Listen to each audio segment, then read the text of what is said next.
Deputat Fəzail Ağamalıyevin qızı Günay Ağamalıyev paylaşım eləyir, bilməm, mətni kimə verir, bütün sosial şəbəkədə ondan danışılan. Günay Ağamalıyev deyir ki, atam deyir ki, otellərdə qalma.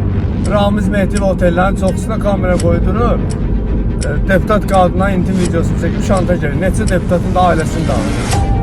Bəs yaxşı, Günay Ağamalıyev, bunu əvvəl niyə demirdin ki? Aparatda olan vaxtı, Ramiz Mehdiyev aparatda olan vaxtı niyə demirdin ki? Deyir, Ramiz Mehdiyev tutulan kimi Milli Məclisdə birinci əli xanım deputatlar deyir, sevinir.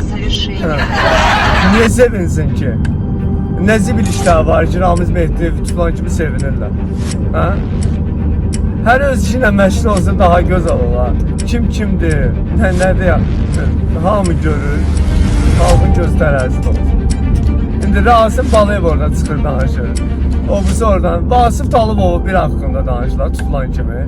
İndi Ramiz Mehdiyev, sabah başqası, birisi günə digər başqası. Bunu çalışan vaxtı deyin də.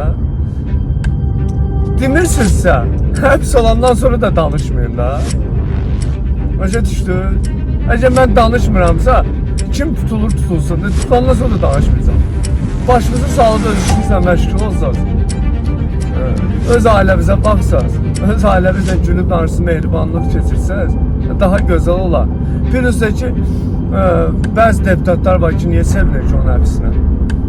Zahid Oruç demişkən, bəzi deputatlara atalıq edirdi. Zahid Oruç da deyir ki, mən cənab prezidentdən üzr istəyirəm, Ramiz Mehdiyevə atam demişəm. Neysə, hər öz işinə məşğul olsa daha gözəl olar. Onsuz da vətənimiz gözəldir, dövlətimiz də, millətimiz də, hamı mehribandır. Ehtiyac yoxdur dava qırğına.